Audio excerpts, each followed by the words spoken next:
한때는 따뜻한 온기가 감돌았던 한지원네 저택의 응접실에는 이제 싸늘한 긴장감만이 흐르고 있었다.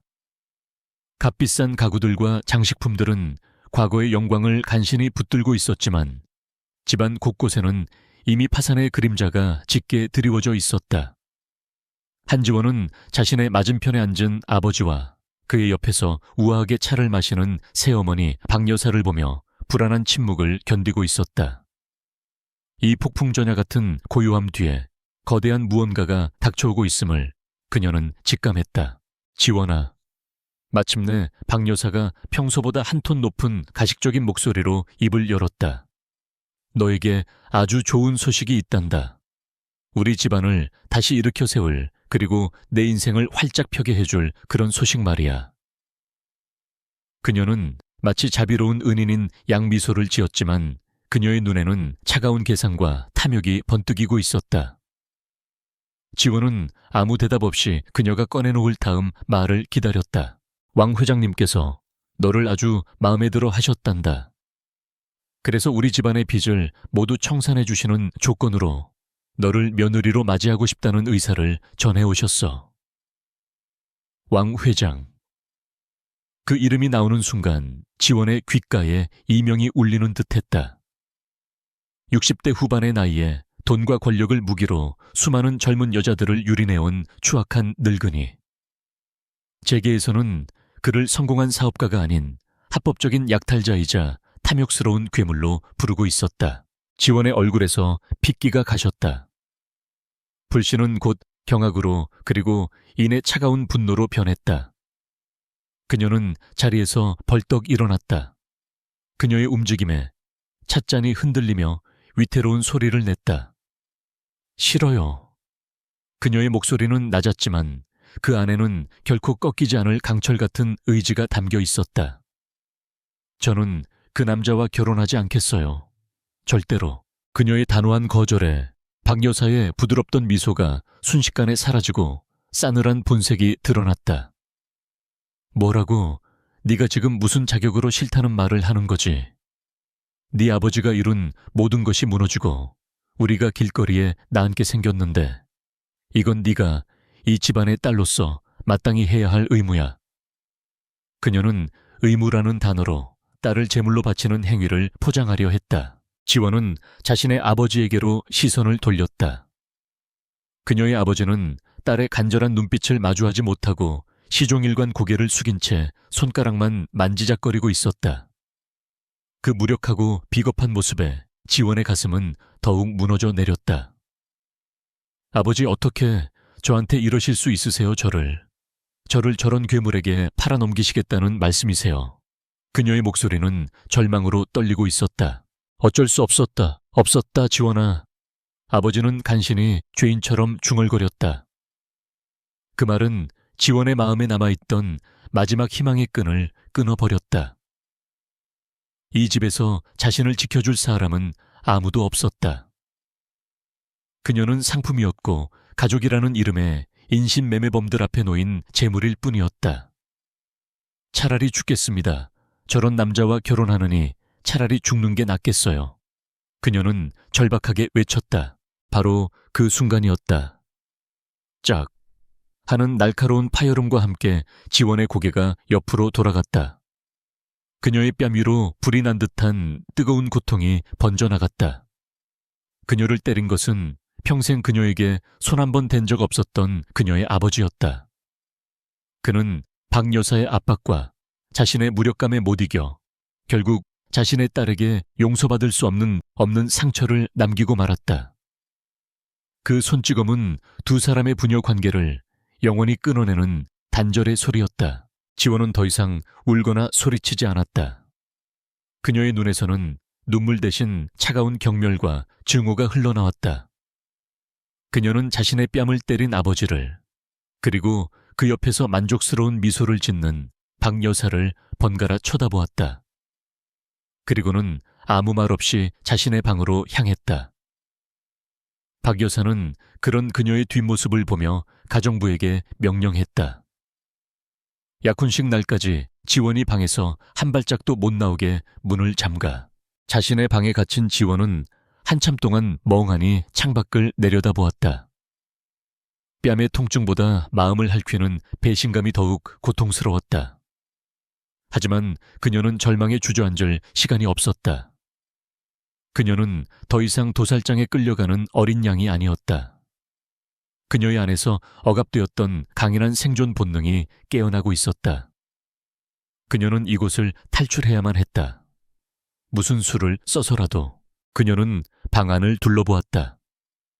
한때는 그녀의 꿈과 추억이 담긴 아늑한 공간이었지만 이제는 정교하게 만들어진 감옥일 뿐이었다. 그녀는 자신의 침대 시트를 찢어 길게 연결하기 시작했다. 영화에서나 보던 어설픈 방법이었지만 그녀에게는 유일한 탈출로였다. 그녀는 자신의 작은 가방에 돌아가신 친어머니의 유품인 낡은 목걸이와 약간의 비상금, 그리고 낡은 스케치북 하나만을 챙겼다. 깊은 밤이 찾아오고 저택의 모든 불이 꺼졌다. 지원은 숨을 죽인 채 창문 밖으로 자신이 만든 밧줄을 내렸다. 꽤 높은 높이였지만 그녀는 두렵지 않았다. 창문 밖의 어두운 세상은 괴물과의 결혼이 기다리는 이 지옥보다는 훨씬 더 희망적이었다. 그녀는 마지막으로 자신이 태어나고 자란 집을 돌아보았다. 그리고는 아무런 미련 없이 어둠 속으로 몸을 던졌다. 어둠을 틈타 저택을 빠져나온 지원은 뒤도 돌아보지 않고 달렸다. 차가운 밤 공기가 상처 입은 뺨을 스쳤지만 그녀는 고통을 느낄 겨를도 없었다. 어디로 가야 할지, 무엇을 해야 할지 아무런 계획도 없었다. 그녀의 머릿속에는 오직 이곳을 벗어나야 한다는, 지옥으로부터 탈출해야 한다는 절박한 생각뿐이었다. 화려한 저택들이 즐비한 부촌을 벗어나 익명의 인파가 가득한 도시의 거리로 섞여 들어갈 때까지 그녀는 멈추지 않았다. 꼬박 하룻밤을 뜬 눈으로 거리를 헤맸다. 가방 속에 있던 약간의 비상금으로는 하룻밤 묵을 여관을 구할 수도 없었다.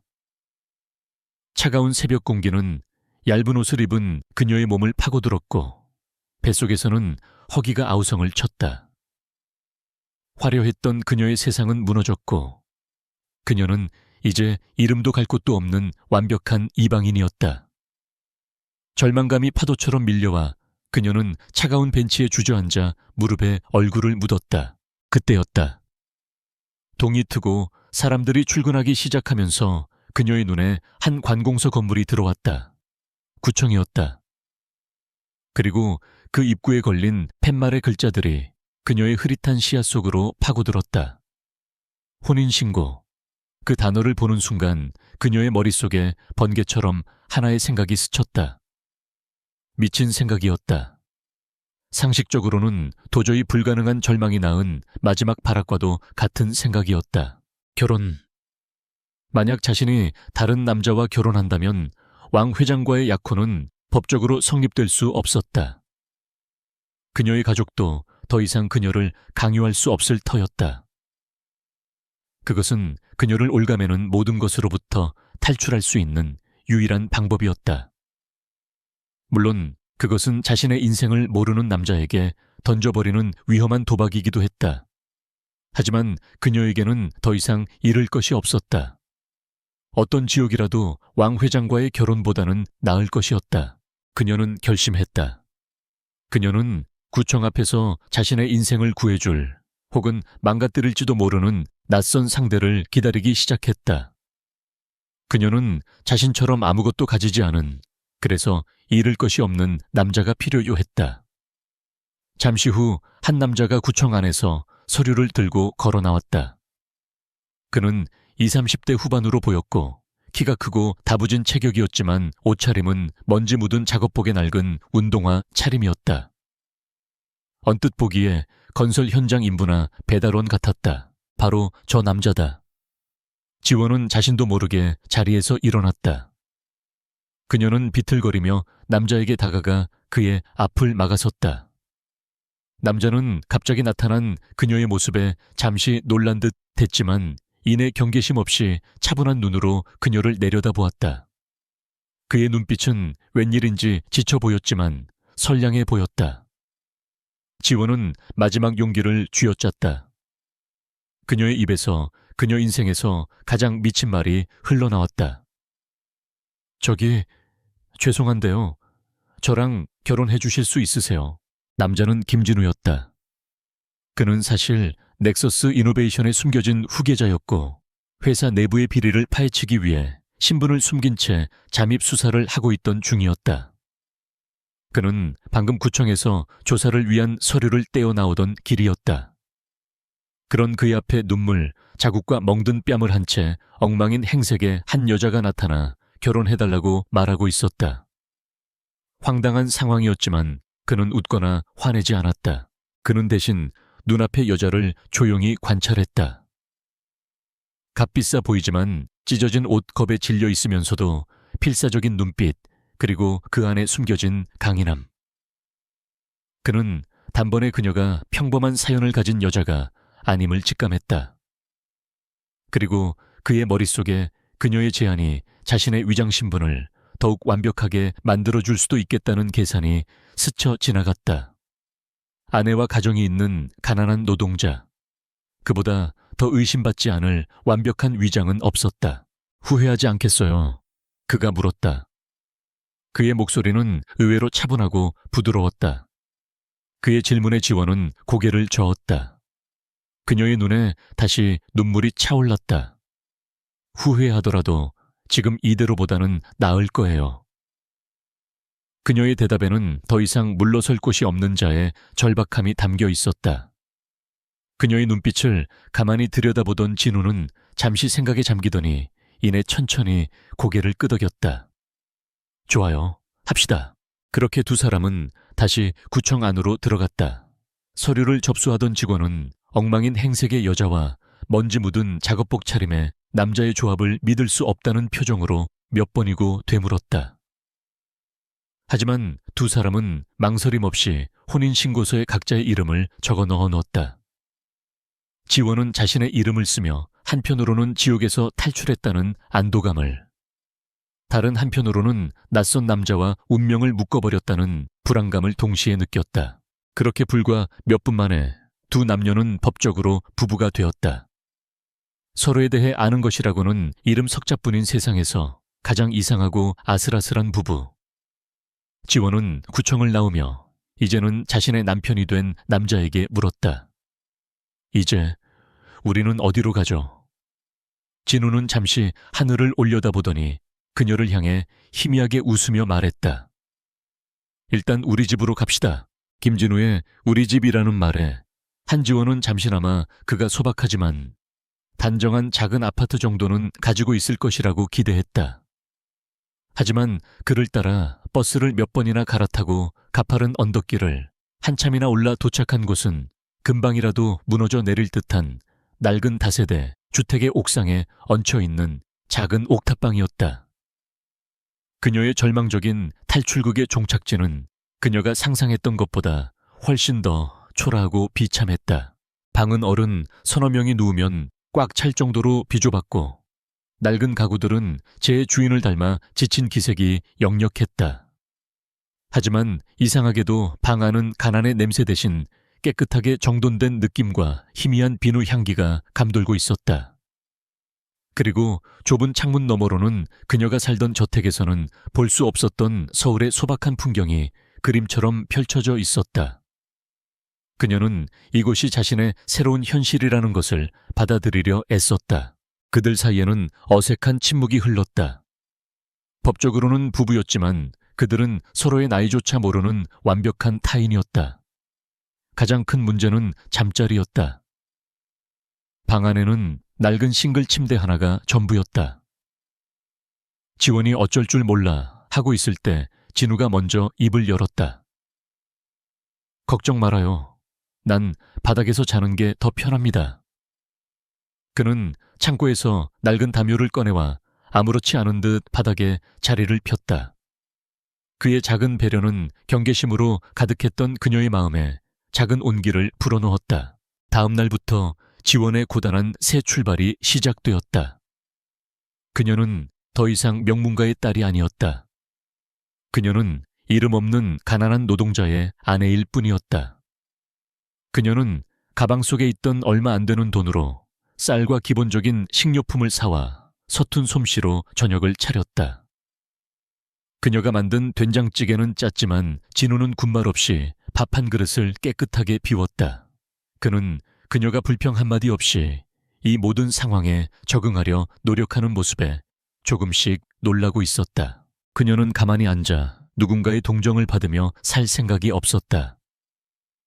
그녀는 자신의 이력서에서 화려한 학력과 경력을 모두 지우고 시급이 높은 아르바이트 자리를 찾아 나섰다. 하지만 세상은 그녀에게 그리 호락호락하지 않았다. 카페에서는 손이 거칠다는 이유로, 편의점에서는 야간 근무는 위험하다는 이유로 퇴짜를 맞았다. 그녀는 좌절하지 않고 다음 날이면 다시 씩씩하게 일자리를 찾아 나섰다. 진우는 낮에는 건설 현장에서 일하는 것처럼 위장하고 밤에는 아무도 모르게 자신의 진짜 임무를 수행했다. 그는 방 한구석에 숨겨둔 최첨단 위성 전화기를 꺼내 자신의 충직한 비서인 조 실장과 연락을 주고받았다. 그의 목소리와 말투는 낮의 어수룩한 노동자와는 완전히 다른 냉철하고 권위 있는 CEO의 그것이었다. 조 실장 최 이사 쪽 자금 흐름에 특이사항은 그리고 한지원 씨 신원보호 조치 한 단계 더 강화해. 그 어떤 누구도 그녀의 과거를 알아서는 안 돼. 회장님, 너무 위험한 선택이십니다. 저 여자에 대해 좀 더 알아봐야 하지 않겠습니까? 조 실장의 우려 섞인 목소리에 그는 잠시 창밖을 내다보았다. 아니, 필요 없어. 내가 직접 확인할 거니까. 그는 자신의 결정에 대해 더 이상 설명하지 않았다. 그는 처음에는 단순히 위장을 위한 도구라고 생각했던 지원에게 자신도 모르는 사이 인간적인 호기심과 흥미를 느끼기 시작했다. 며칠간의 노력 끝에 지원은 마침내 동네의 작은 식당에서 주방 보조 아르바이트를 구하게 되었다. 하루 종일 뜨거운 불 앞에서 설거지를 하고 나면 온몸이 땀으로 흠뻑 젖었지만 그녀는 자신의 힘으로 돈을 벌었다는 사실에 뿌듯함을 느꼈다. 그날 밤 그녀는 자신의 첫 주급이 담긴 낡은 봉투를 진우에게 내밀었다. 이걸로 당분간 생활비는 걱정 없을 거예요. 그녀의 얼굴에는 힘든 노동의 피로와 함께 작은 성취감이 어려 있었다. 진우는 돈 봉투와 함께 땀에 젖었지만 그 어느 때보다 생기 넘치는 그녀의 얼굴을 가만히 내려다보았다. 그는 수많은 사람들을 만나봤지만 이런 종류의 강인함과 순수함은 처음이었다. 그녀는 온실 속 화초가 아니었다. 그녀는 척박한 땅에서도 꿋꿋하게 피어나는 들꽃과도 같은 여자였다. 그는 자신도 모르게 그녀에게서 눈을 뗄 수가 없었다. 그날 밤 두 사람은 옥상 평상에 나란히 앉아 멀리 보이는 도시의 불빛을 바라보았다. 여전히 그들 사이에는 어색한 침묵이 흘렀지만 이전과는 다른 종류의 편안함이 그들을 감싸고 있었다. 지원은 화려했던 과거의 삶에서는 결코 느껴보지 못했던 평온함을 이 초라한 옥탑방에서 느끼고 있었다. 그리고 진우는 자신의 완벽했던 위장 계획이 이 예측 불가능한 여자 때문에 점점 더 복잡하고 흥미로워지고 있음을 깨닫고 있었다. 두 사람이 낯선 동거에 조금씩 익숙해져 갈 무렵 지원이 그토록 피하고 싶었던 과거가 예고 없이 그들의 작은 보금자리를 덮쳤다. 그날 저녁 고된 식당 일을 마치고 돌아온 지원은 자신의 낡은 빌라 앞에 서 있는 주변 풍경과 전혀 어울리지 않는 검은색의 고급 세단을 발견하고 그 자리에 얼어붙었다. 그녀의 심장이 차갑게 내려앉았다. 그녀의 가족이 기어코 그녀를 찾아낸 것이었다. 아니나 다를까 옥탑방의 낡은 문이 부서져라 두드리는 소리가 들려왔다. 문을 연 것은 일찍 퇴근해 저녁을 준비하고 있던 진우였다. 그의 앞에는 잔뜩 화가 난 지원의 아버지와 경멸과 혐오감으로 얼굴을 일그러뜨린 새어머니 박 여사가 서 있었다. 박 여사는 진우를 벌레 보듯 쳐다보며 그대로 밀치고 방 안으로 성큼성큼 들어왔다. 그리고는 방 안에 서 있는 지원을 발견하자 마 참을 수 없다는 듯이 소리쳤다. 한지원, 네가 지금 제정신이야. 여기서 이 거지 같은 꼴로 뭘 하고 있는 거니? 당장 짐 싸서 나오지 못해. 그녀의 날카로운 목소리가 좁은 옥탑방을 쩌렁쩌렁 울렸다. 그녀는 낡았지만 깨끗하게 정돈된 방 안을 마치 더러운 것이라도 본 것처럼 훑어보며 혀를 찼다. 지원의 아버지는 아내의 등 뒤에서 차마 딸의 얼굴을 보지 못하고 고개를 숙이고 있었다. 지원은 도망치거나 숨지 않았다. 그녀는 이제 더 이상 그들의 소나기에 붙잡혀 있던 나약한 딸이 아니었다. 그녀는 진우의 곁으로 다가가 그의 옆에 나란히 섰다. 여긴 제 집이에요. 그리고 이 사람은 제 남편이고요. 두 분 모두 돌아가 주세요. 그녀의 목소리는 떨리고 있었지만 그 안에는 이전에는 없었던 단호함이 담겨 있었다. 그녀의 당당한 태도에 박 여사는 어이가 없다는 듯이 기가 막힌 웃음을 터뜨렸다. 남편, 고작 이런 공사장 인부 같은 놈을 남편이라고 데리고 사는 거야. 너 정말 눈이 어떻게 된 거 아니니? 그녀는 진우의 작업복 차림을 노골적으로 비웃으며 모욕을 주었다. 지원아, 당장 아빠랑 집에 가자. 왕 회장님께서 아직 너를 기다리고 계셔. 네가 가서 잘못했다고 빌면 모든 걸 용서해 주실 거야. 지원의 아버지가 마침내 입을 열어 딸을 회유하려 했다. 그들은 지원의 팔을 잡아 끌며 억지로 그녀를 데려가려 했다. 바로 그 순간 지금까지 조용히 상황을 지켜보고만 있던 진우가 움직였다. 그는 지원의 앞을 막아서며 그녀의 부모와 그녀 사이를 갈라놓았다. 그의 움직임은 조용했지만 그 안에는 결코 물러서지 않겠다는 단단한 의지가 담겨 있었다. 그의 갑작스러운 행동에 지원의 부모는 물론 지원 자신도 놀랐다. 장긴 장모님. 진우가 입을 열었다. 그의 목소리는 놀라울 정도로 차분하고 낮았다. 하지만 그 차분함 속에는 누구도 감히 거역할 수 없는 기묘한 무게감이 실려 있었다. 제 아내에게 함부로 손대지 마시죠. 그의 당돌한 말에 박 여사는 이성을 잃고 소리쳤다. 내까지 게 뭔데 어디서 배운 버르장머리야. 당장 비키지 못해. 진우는 눈 하나 깜짝하지 않았다. 그는 이성을 잃은 박 여사 대신 죄책감에 흔들리고 있는 지원의 아버지를 똑바로 응시했다. 그의 눈빛은 더 이상 어수룩한 노동자의 그것이 아니었다. 상대의 영혼까지 꿰뚫어 보는 듯한 서늘하고 예리한 빛을 띠고 있었다. 한지원 씨는 법적으로 성인이며 제 아내입니다.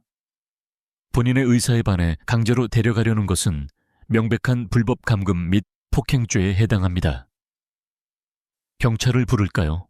그는 법률 용어를 막힘없이 사용하며 논리적으로 그들을 압박했다. 그의 예상치 못한 방역의 지원의 부모는 잠시 할 말을 잃었다. 진우는 말을 멈추지 않았다. 그리고 아버님, 따님을 물건처럼 팔아넘기려 하셨다는 사실이 세상에 알려지면 왕 회장님과의 거래는 물론이고 한씨 가문에 남은 마지막 명예마저 진흙탕에 처박히게 될 겁니다. 정말 그걸 원하십니까? 그의 마지막 말은 그들의 가장 아픈 곳을 찌르는 비수와도 같았다. 돈보다 명예를 더 중요하게 생각하는 그들이 가장 두려워하는 것이 바로 세간의 손가락질이었다. 박 여사는 분을 사귀지 못해 부들부들 떨었지만 아무런 반박도 하지 못했다. 지원의 아버지는 진우의 서늘한 눈빛에 완전히 압도당해 고개를 들지 못했다. 그들은 힘이 아닌 이해할 수 없는 기세와 논리 앞에 완벽하게 패배했다. 결국 그들은 아무런 소득도 없이 악담만을 퍼부으며 도망치듯 옥탑방을 떠났다. 폭풍이 지나간 후 방 안에는 다시 정적이 찾아왔다. 지원은 여전히 충격에서 벗어나지 못한 채 자신의 앞에 서 있는 남자의 넓은 등을 멍하니 바라보고 있었다. 그녀의 인생에서 누군가 자신을 위해 나서서 싸워주고 보호해준 것은 이번이 처음이었다. 비록 거짓으로 시작된 관계였지만 그 순간만큼은 그가 세상에서 가장 든든한 방패처럼 느껴졌다. 고마워요. 그녀가 작은 목소리로 속삭였다. 그 말에 진우는 다시 예전에 어수룩한 미소를 지으며 돌아섰다. 부부끼리 뭘 그런 걸 가지고. 그의 대답은 평범했지만 그 말을 듣는 지원의 마음속에서는 이전과는 전혀 다른 종류의 감정이 따뜻하게 피어오르고 있었다. 두 사람의 계약 결혼은 이제 새로운 국면을 맞이하고 있었다. 지원 가족의 소란스러운 방문 이후 옥탑방에는 어색하지만 이전과는 다른 종류의 평온함이 찾아왔다. 두 사람은 여전히 서로에 대해 아는 것이 거의 없었지만 그날의 사건은 그들 사이에 보이지 않는 연대감을 형성해 주었다. 지원은 더 이상 진우를 그저 하룻밤의 위기를 모면하기 위한 도구로 생각하지 않았고 진우 역시 그녀를 자신의 위장을 위한 편리한 장기말로 여기지 않았다. 그들은 자신들도 모르는 사이 진짜 우리가 되어가고 있었다. 하지만 그 평온은 그리 오래가지 않았다. 지원을 놓친 것에 앙심을 품은 왕 회장이 본격적으로 움직이기 시작한 것이다. 그는 자신의 거대한 권력과 재력을 이용해 한 개인의 삶을 망가뜨리는 것이 얼마나 쉬운 일인지를 보여주기로 마음먹었다. 그의 복수는 비열하고도 집요했다. 지원이 일하던 작은 식당의 어느 날, 갑자기 구청 위생과 직원들이 들이닥쳐 사소한 트집을 잡아 영업 정지 처분을 내렸다. 식당 주인은 울며 겨자 먹기로 지원을 해고할 수밖에 없었다.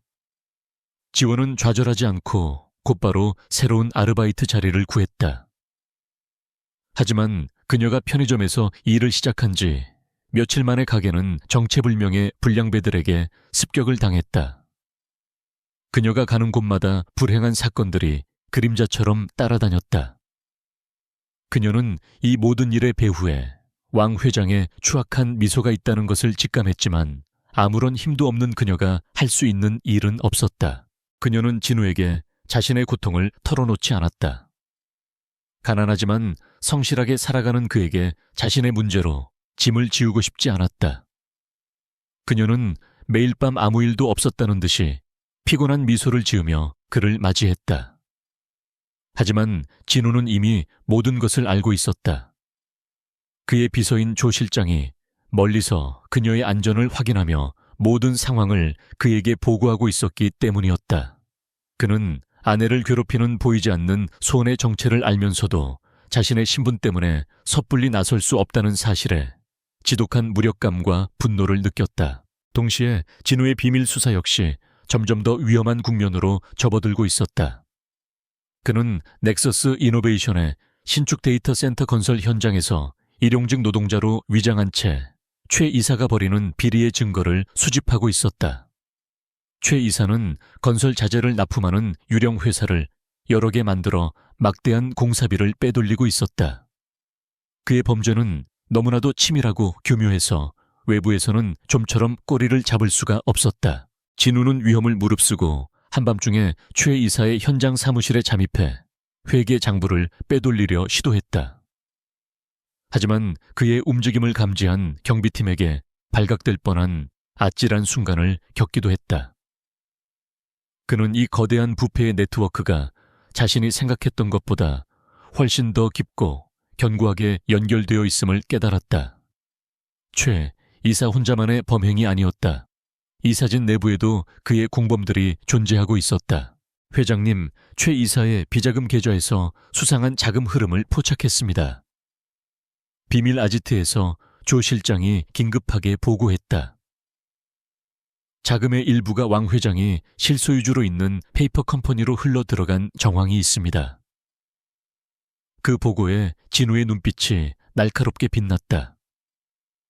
아내를 괴롭히는 파렴치한 늙은이와 자신의 회사를 좀먹는 내부의 적. 전혀 상관없어 보였던 두 개의 점이 하나의 선으로 이어지는 순간이었다. 그는 이제 이 싸움이 단순히 회사의 미래가 걸린 문제를 넘어 자신의 아내와 가족의 안전까지 위협하는 개인적인 전쟁이 되었음을 직감했다. 그는 최 이사와 왕 회장이라는 두 마리의 괴물을 동시에 상대해야만 했다. 그리고 그들을 무너뜨리기 위해서는 더욱 확실하고 치명적인 증거가 필요했다. 그는 조 실장에게 추가적인 지시를 내리고 다시 먼지 묻은 작업복을 입은 평범한 노동자의 모습으로 돌아왔다. 그날 밤 지원은 또다시 일자리를 잃고 무거운 발걸음으로 집으로 돌아왔다. 그녀는 더 이상 버틸 수 없을 것 같은 한계에 부딪히고 있었다. 그녀가 옥탑방 문을 열었을 때 방 안에는 그녀가 좋아하는 김치찌개 냄새가 가득했다. 진우가 서툰 솜씨로 저녁을 차려놓고 그녀를 기다리고 있었던 것이다. 그는 아무것도 묻지 않았다. 그저 고생했어요. 어서 와서 밥 먹어요. 라고 말하며 따뜻한 밥 한 그릇을 그녀의 앞에 놓아주었다. 그의 무심한 듯한 따뜻함에 애써 참고 있던 지원의 눈물샘이 터져버렸다. 그녀는 아이처럼 서럽게 울기 시작했다. 진우는 말없이 그녀의 곁으로 다가가 어색하지만 단단한 손길로 그녀의 등을 토닥여 주었다. 괜찮아요. 다 괜찮아질 겁니다. 그의 낮은 목소리는 주문처럼 그녀의 마음을 파고들었다. 두 사람은 서로의 상처와 비밀을 모른 채 그저 서로의 온기에 의지하며 위태로운 밤을 함께 견디고 있었다. 그날 밤의 눈물은 이지원의 나약함이 아닌 그녀의 강인함을 일깨우는 기폭제가 되었다. 그녀는 더 이상 왕 회장이라는 거대한 그림자 밑에서 도망만 다니지 않기로 결심했다. 그가 영향력을 행사할 수 있는 식당이나 편의점 같은 곳이 아닌 자신만이 가진 능력으로 승부할 수 있는 곳을 찾아야 했다. 그녀는 먼지 쌓인 상자 속에서 한때 자신의 전부였던 대학 시절의 전공 서적들을 꺼내 들었다. 예술 경영과 미술사. 그것이 그녀의 무기였다. 그녀는 인터넷을 뒤져 구석진 동네에 위치한 작은 갤러리에서 직원을 구한다는 공고를 발견했다. 갤러리 에클라라는 이름의 그곳은 재능은 있지만 알려지지 않은 신진 작가들을 후원하는 비영리 공간이었다. 월급은 최저 시급에도 미치지 못했지만 지원은 망설임 없이 그곳으로 향했다. 갤러리의 관장은 예술에 대한 열정만 가득할 뿐 경영에는 전혀 소질이 없는 고집센 노인이었다. 그는 지원의 초라한 행사에게도 불구하고 그녀의 눈빛에 담긴 예술에 대한 깊은 이해와 열정을 보고 그녀를 채용하기로 결정했다.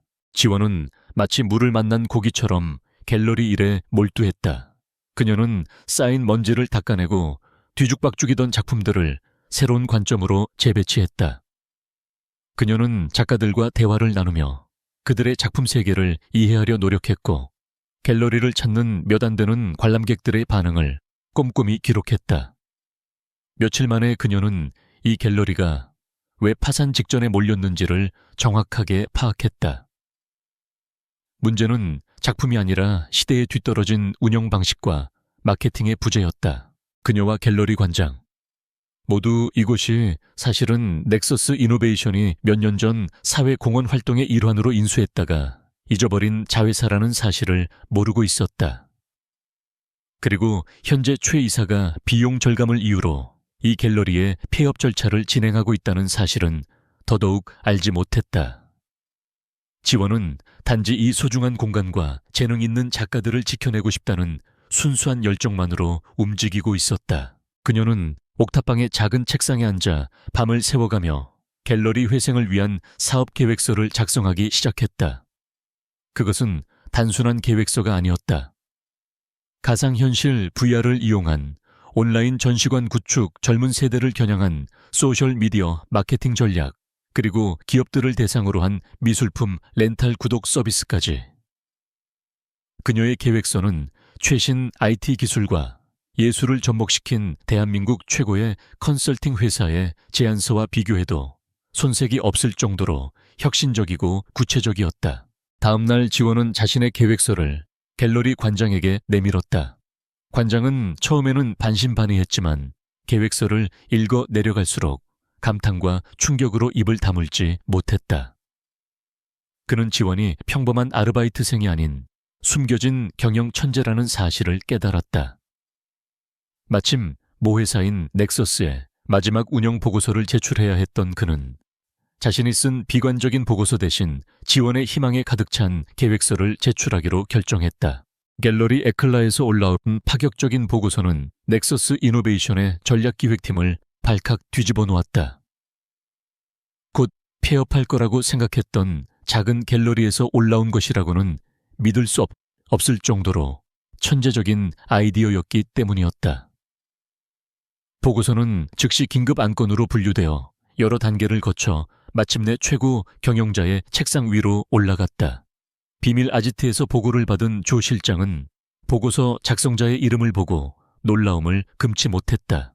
회장님 믿기지 않으시겠지만 보셔야 할 보고서가 있습니다.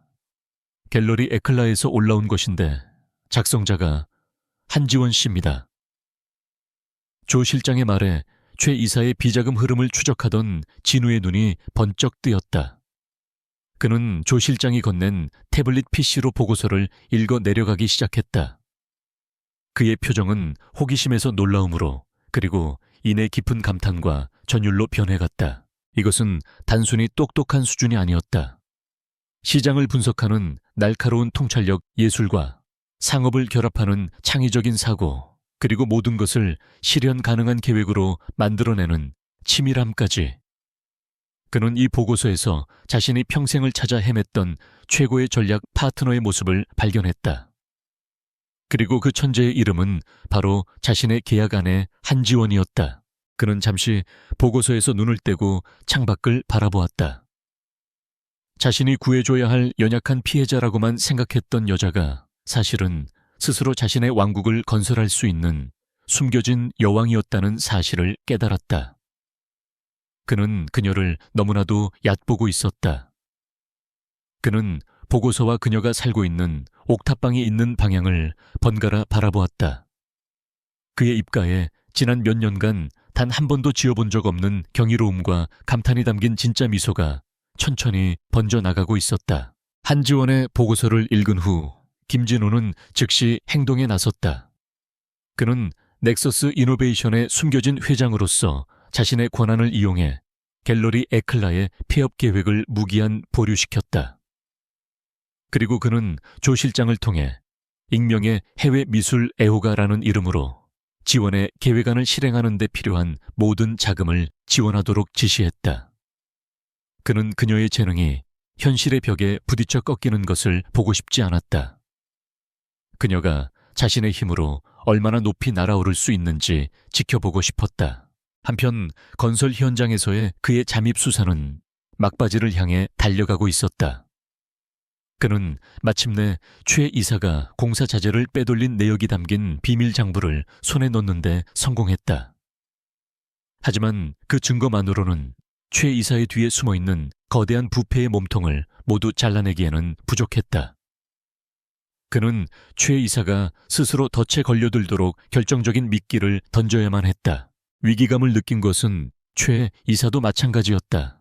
그는 자신의 뒤를 누군가 쫓고 있다는 것을 어렴풋이 감지하고 있었다. 그는 자신의 범죄 행각을 덮고 동시에 위기에 빠진 회사의 상황을 이용해 더 큰 권력을 손에 쥐기 위해 위험한 도박을 감행하기로 결심했다. 그는 자신이 비밀리에 조성한 비자금을 이용해 시장에 큰 혼란을 일으킬 계획을 세웠다. 그의 타겟은 바로 왕 회장의 대양건설이었다. 최 이사는 왕 회장이 한지원과의 결혼에 실패한 이후 한씨 가문과의 관계가 틀어졌다는 사실을 알고 있었다. 그는 이 기회에 왕 회장을 무너뜨리고 동시에 건설 업계에 대한 자신의 영향력을 과시하려 했다. 그는 대양건설에 대한 적대적 인수합병 M&A를 선언했다. 대한민국 재계는 두 거물의 싸움에 순식간에 전쟁터로 변했다. 이 소식은 언론을 통해 지원에게도 전해졌다. 자신을 괴롭히던 두 명의 악당이 서로 싸우기 시작했다는 소식은 그녀에게 기묘한 감정을 불러일으켰다. 그녀는 복잡한 기업 전쟁의 이면을 이해할 수는 없었지만 본능적으로 이 싸움이 자신과 무관하지 않음을 느꼈다. 그녀는 매일 밤 진우가 잠든 사이에 몰래 휴대폰으로 관련 뉴스를 찾아보며 상황을 주시했다. 최 이사의 공격은 진우에게 절호의 기회였다. 그는 최 이사가 불법적인 자금까지 동원해 무리하게 인수합병을 시도할 것이라고 예측했다. 그리고 그 순간을 포착해 그의 모든 비리를 세상에 폭로할 생각이었다. 그는 이 방역작전을 지휘하기 위해 자신의 법무팀 및 재무팀과 긴급 비밀회의를 소집했다. 회의 장소는 철저한 보안이 유지되는 강남의 한 고급 호텔 레스토랑의 VIP 룸이었다. 그날 진호는 처음으로 노동자의 위장을 벗어던졌다. 그는 자신의 진짜 신분인 알렉스 킴으로서 수억 원짜리 맞춤 정장을 입고 최고급 세단에서 내렸다. 그의 곁에는 조 실장을 비롯한 그룹의 핵심 임원들이 그림자처럼 그를 수행했다. 그의 모습 어디에서도 옥탑방의 어수룩한 노동자 김진호는 찾아볼 수 없었다. 오직 거대 제국을 이끄는 냉철하고 카리스마 넘치는 군주의 모습만이 존재했다. 그리고 운명의 장난처럼 바로 그날 같은 시간에 지원 역시 그 호텔 레스토랑에 와 있었다. 갤러리 관장이 중요한 고객에게 작품을 배달해달라는 부탁을 했기 때문이었다. 그녀는 갤러리의 소중한 작품을 품에 안고 약속 장소인 로비 라운지에서 고객을 기다리고 있었다. 바로 그때 그녀의 시야 속으로 익숙하면서도 낯선 한 무리의 남자들이 들어왔다. 그들은 최고급 정장을 입고 보통 사람들은 감히 범접할 수 없는 강력한 아우라를 뿜어내고 있었다. 그리고 그 무리의 가장 중심에서 그들을 이끌고 있는 남자의 얼굴을 확인하는 순간 지원의 심장은 그대로 멈춰버리는 것 같았다. 그녀의 남편 김진우였다. 하지만 그는 그녀가 알던 김진우가 아니었다. 얼굴과 키는 똑같았지만 그의 눈빛과 분위기 그리고 그를 따르는 사람들을 대하는 태도는 완전히 다른 사람이었다. 그녀는 자신의 눈을 의심하며 거대한 기둥 뒤로 몸을 숨겼다. 그녀는 심장이 터질 것처럼 뛰는 것을 느끼며 그를 몰래 지켜보았다. 그는 조 실장으로 보이는 남자에게 낮은 목소리로 무언가를 지시하고 있었고 그의 주변에 있던 모든 사람들은 그의 말 한마디에 꼼짝도 못하고 있었다. 그 모습은 가난한 노동자가 아닌 거대한 조직을 이끄는 리더의 모습이었다. 그는 일행과 함께 VIP 전용 엘리베이터를 타고 위층으로 사라졌다. 지원은 그 자리에 망부석처럼 서서 손에 들고 있던 그림을 떨어뜨릴 뻔했다. 그녀의 머릿속은 거대한 혼돈에 휩싸였다. 자신의 남편은 대체 누구란 말인가? 먼지 묻은 작업복을 입고 서툰 솜씨로 김치찌개를 끓이던 그 다정한 남자는 누구고, 방금 전 자신의 눈앞을 지나간 저 차갑고 위압적인 남자는 또 누구란 말인가? 그녀의 소박하지만 평온했던 세상이 거대한 거짓말 위에서 아슬아슬하게 버티고 있었다는 사실을 깨달았다. 그녀가 믿었던 모든 것이 흔들리기 시작했다. 그녀가 도망쳐 나온 지옥보다 더 복잡하고 위험한 미로 속으로 그녀는 자신도 모르는 사이에 걸어 들어와 있었던 것이다. 갤러리에서의 충격적인 목격 이후 한지원의 머릿속은 뒤엉킨 실타래처럼 복잡했다. 그녀가 옥탑방으로 돌아왔을 때 김진우는 집에 없었다. 대신 식탁 위에는 일이 생겨서 늦을 거예요. 저녁 챙겨 먹어요. 라는 그의 서툰 글씨가 적힌 쪽지 하나가 놓여 있었다.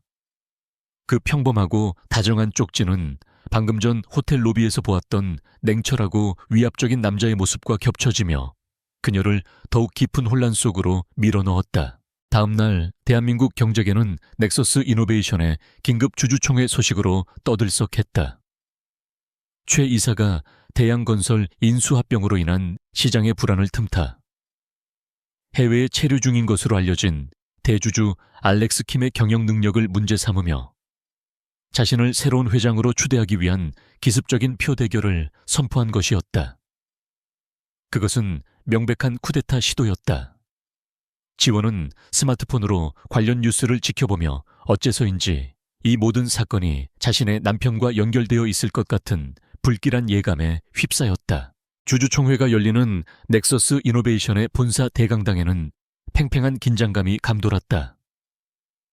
최 이사는 단상 위에서 위기에 빠진 회사를 구할 유일한 구원자인 것처럼 자신감 넘치는 연설을 하고 있었다. 그는 자신의 편에 선 주주들을 등에 업고 승리를 확신하는 듯 보였다. 그의 연설이 끝나고 의장이 새로운 회장 추대를 위한 최종 투표를 시작하려던 바로 그 순간이었다. 굉음과 함께 대강당의 육중한 정문이 활짝 열렸다. 장내의 모든 시선이 약속이라도 한 듯 문 쪽으로 쏠렸다. 그곳에는 조 실장을 비롯한 변호인단을 대동한 한 남자가 서 있었다. 그는 흠잡을 데 없이 완벽한 다크슈트 차림에 온몸에서는 좌중을 압도하는 강력한 카리스마를 뿜어내고 있었다. 지원이 호텔에서 보았던 바로 그 남자였다. 그리고 그 얼굴은 그녀의 남편 김진우와 똑같았다. 장내는 술렁이기 시작했다. 누구지? 돌아가신 김 회장님을 닮은 것 같은데. 최 이사의 얼굴은 순식간에 새하얗게 질렸다. 그는 유령이라도 본 것처럼 믿을 수 없다는 표정으로 그를 쳐다보았다. 남자는 그 모든 시선을 즐기기라도 하듯 침착하고 당당한 걸음으로 단상을 향해 걸어왔다. 그리고는 최 이사의 옆에 서서 그의 마이크를 빼앗아 들었다. 최 이사님, 제 자리에서 아주 훌륭한 연설을 하시는군요. 그의 목소리는 낮았지만 대강당 전체를 장악할 만큼 강력한 힘이 있었다. 그는 장내를 둘러보며 자신의 정체를 공식적으로 밝혔다. 여러분께 저를 소개합니다. 세상에는 알렉스 킴으로, 그리고 여러분이 잊고 있었을 이름, 김진우. 넥서스 이노베이션의 최대 주주이자 이 회사의 정당한 주인입니다. 그의 선언의 장내는 폭발적인 충격에 휩싸였다. 그가 바로 몇 년간 해외에서 모습을 감추었던 죽은 김 회장의 유일한 아들이자 후계자였던 것이다. 최 이사는 이제 모든 것이 끝났음을 직감하고 절망적인 표정을 지었다. 알렉스 킴, 즉 김진호는 그에게 방역할 기회조차 주지 않았다. 그는 무대 뒤에 거대한 스크린에 자신이 지난 몇 달간 노동자로 위장하며 수집한 증거들을 띄우기 시작했다. 그가 빼돌렸던 비밀 장부 최 이사의 범죄 행각이 담긴 녹취 파일. 그리고 그가 유령 회사를 통해 건설 자재 대금을 빼돌리고 그 돈으로 대양건설을 인수하여 주가를 조작하려 했던 모든 정황이 만천에 공개되었다. 나는 지난 몇 달간 건설 노동자로, 배달 기사로 이 회사의 가장 낮은 곳에서 여러분이 저지르는 모든 비리를 똑똑히 지켜보았습니다. 그의 목소리에는 차가운 분노가 담겨 있었다. 그리고 그는 마지막으로 스크린의 지원에 갤러리 에클라 회생 계획서를 띄웠다. 여러분들이 회사 돈을 훔치는데 혈안이 되어 있는 동안 회사의 진짜 미래가 될 수 있었던 이런 위대한 재능은 폐업이라는 이름 아래 묻힐 뻔했습니다. 그는 익명의 매니저 한지원의 이름을 언급하며 그녀의 천재성을 극찬했다. 그것은 최 이사의 무능함을 비판하는 동시에 그녀를 향한 그의 존경심을 보여주는 대목이었다. 모든 증거는 완벽했다. 최 이사와 그의 편에 섰던 이사들은 도간에 든 쥐였다. 장내가 아수라장이 된 틈을 타 조 실장의 연락을 받고 대기하고 있던 검찰 수사관들이 대강당 안으로 들이닥쳐 그들을 체포하기 시작했다. 한때 회사를 호령하던 자들의 비참한 몰락이었다. 이 모든 광경은 두 개의 다른 장소에서 동시에 지켜봐주고 있었다. 대강당의 단상 위에서 알렉스 킴은 마침내 자신의 왕좌를 되찾은 승리한 왕의 모습으로 서 있었다. 그리고 수 킬로미터 떨어진 작은 옥탑방에서 한지원은 자신의 스마트폰 화면을 통해 가난한 노동자였던 자신의 남편이 대한민국에서 가장 강력한 CEO로 환호받는 모습을 멍하니 바라보고 있었다.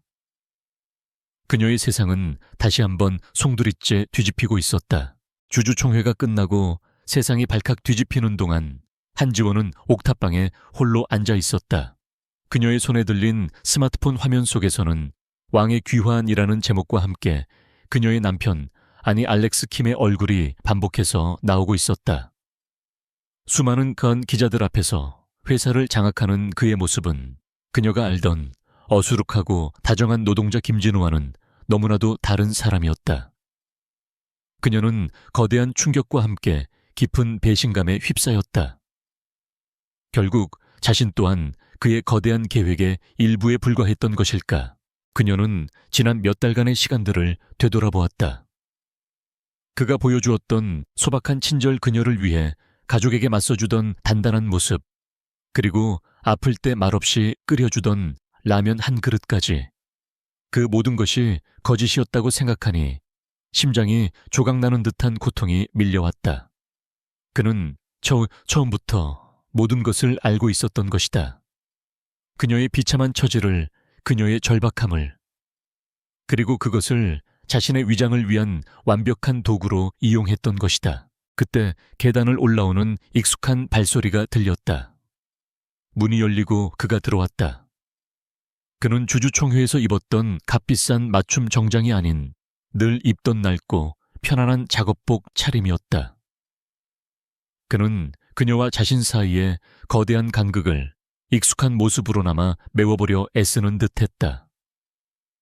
하지만 그의 노력에도 불구하고 두 사람 사이에는 이전에는 없었던 깊고 차가운 강이 흐르고 있었다.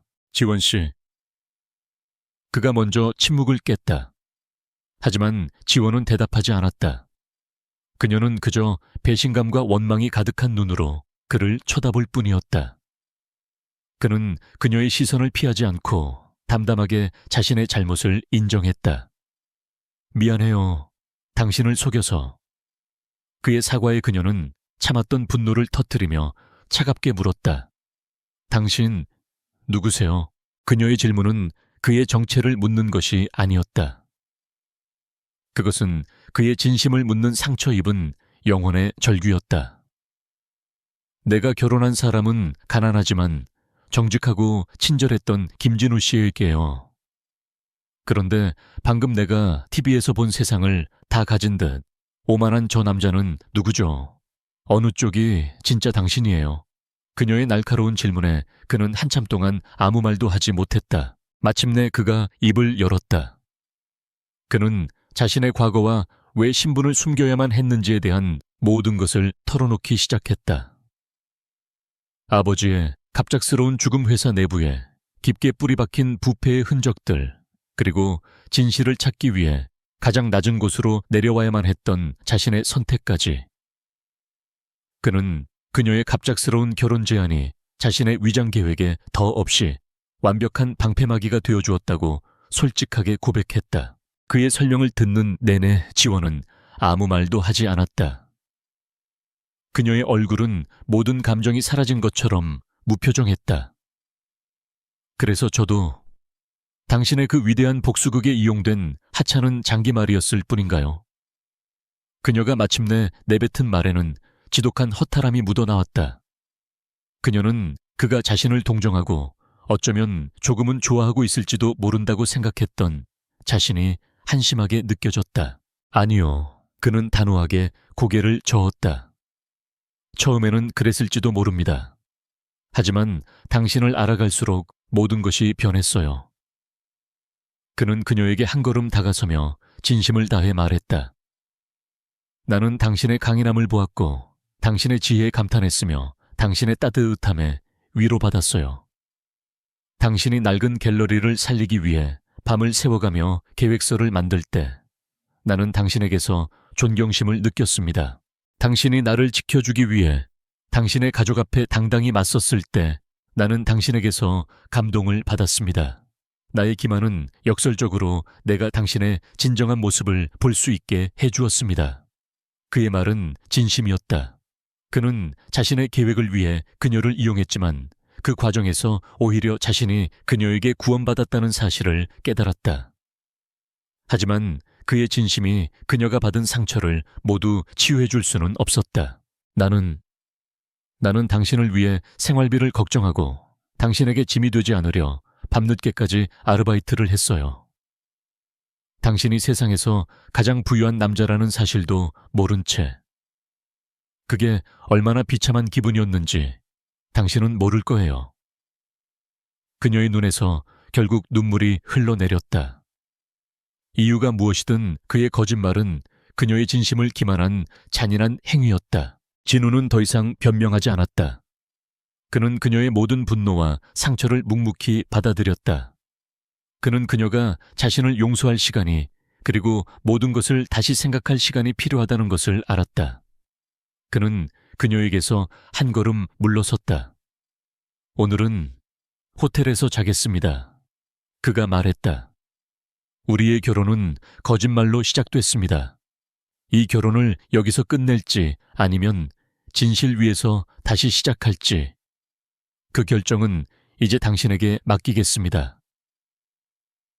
그는 그 말을 남기고 조용히 옥탑방을 나갔다. 몇 달 후 넥서스 이노베이션의 회의실 풍경은 이전과는 완전히 달라져 있었다. 최 이사와 그의 세력이 숙청된 후 회사는 젊고 혁신적인 인재들로 채워졌고, 그 중심에는 새로운 비전 기획 본부장으로 임명된 한지원이 있었다. 그녀는 더 이상 누군가의 아내나 계약 파트너가 아닌 자신의 이름과 실력으로 당당히 그 자리에 서 있었다.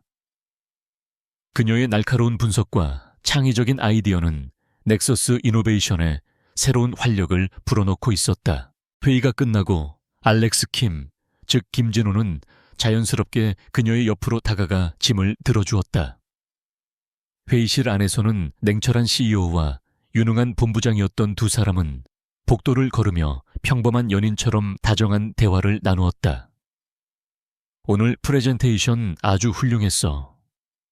그의 칭찬의 지원은 회장님께서 만족하셨다니 다행이네요. 라며 장난스럽게 받아쳤다. 그들의 관계에는 더 이상 갑과 을이 존재하지 않았다. 오직 서로를 존중하고 지지하는 동등한 파트너만이 존재할 뿐이었다. 그녀의 가족에게도 변화가 찾아왔다. 왕 회장과의 거래가 무산되고 회사가 최종 부도 처리되면서 그들은 평생을 의지해왔던 모든 것을 잃었다. 얼마 전 지원은 아버지에게서 몇 년 만에 처음으로 전화를 받았다. 그는 더 이상 위압적인 가장이 아닌 모든 것을 잃은 초라한 노인이 되어 있었다. 그는 아무것도 요구하지 않았다. 그저 미안하다는 말만을 반복했다. 지원은 그를 완전히 용서할 수는 없었지만 더 이상 미워하지 않기로 했다. 그것이 과거의 상처로부터 그녀 자신을 자유롭게 하는 길임을 알고 있었기 때문이었다. 그들의 보금자리 역시 바뀌었다. 더 이상 위압적인 펜트하우스도 초라한 옥탑방도 아니었다. 그들은 함께 고른 따뜻한 햇살이 가득 들어오는 정원이 있는 하얀 집에서 살고 있었다. 집안 곳곳에는 이제는 성공적으로 운영되고 있는 갤러리 에클라의 그림들이 걸려 있었고, 서재에는 그의 경영 서적과 그녀의 예술 서적이 나란히 꽂혀 있었다. 그 집은 두 사람이 만나 비로소 완전해진 그들의 삶을 그대로 보여주고 있었다. 그날 저녁 두 사람은 함께 주방에 서서 저녁 식사를 준비했다. 처음 옥탑방에서 어색하게 함께했던 식사와는 모든 것이 달랐다. 그들의 움직임은 익숙하고 편안했으며 그들이 나누는 대화는 따뜻하고 유쾌했다. 그들은 가장 평범한 일상 속에서 가장 완전한 행복을 느끼고 있었다. 가끔은 아직도 믿기지 않아요. 지원이 채소를 다듬으며 말했다. 구청 앞에서 당신을 붙잡고 결혼해달라고 했던 그날이. 진우는 미소를 지으며 그녀의 허리를 감싸 안았다. 나는 믿어. 그가 그녀의 귓가에 속삭였다. 그때 이미 알고 있었거든. 내 인생을 통째로 뒤흔들 아주 특별한 여자를 만났다는 걸. 그는 그날 그녀의 절박한 눈빛 속에서 그녀가 가진 상처와 함께 그 안에 숨겨진 강인한 빛을 보았다고 고백했다. 그는 처음부터 그녀의 외면이 아닌 내면의 진가에 끌렸던 것이다. 그들은 함께 만든 저녁을 먹으며 그들의 미래에 대해 이야기했다. 그들은 성대한 결혼식을 올리는 대신 그 돈으로 재능 있는 젊은 예술가들을 후원하기 위한 재단을 만들기로 했다. 그들의 사랑은 더 이상 두 사람 안에만 머무르지 않고 세상을 향한 따뜻한 선의로 확장되고 있었다. 거짓과 절망 속에서 시작되었던 그들의 관계는 이제 진실과 희망을 만들어내는 원동력이 되어 있었다. 식사가 끝나고 진우는 지원의 손을 잡았다. 두 사람의 손가락에는 똑같은 모양의 소박한 반지가 끼워져 있었다. 우리의 결혼은 거짓말로 시작됐지만 그가 진지한 목소리로 말했다. 나는 내 남은 평생을 이 결혼을 세상에서 가장 진실한 것으로 만드는데 바치고 싶어. 그의 고백의 지원은 세상에서 가장 행복한 미소로 화답했다. 그녀는 그의 어깨에 머리를 기댄 채 정원 너머로 지는 노을을 바라보았다. 우리의 계약에는 더 이상 기간도 조건도 없어요. 그녀가 속삭였다. 오직 우리만 있을 뿐이죠. 두 사람은 말없이 서로를 끌어안았다. 그렇게 절망의 끝에서 시작되었던 그들의 위태로운 계약 결혼은 서로에 대한 깊은 이해와 존중, 그리고 사랑 위에서 비로소 영원한 약속으로 완성되고 있었다.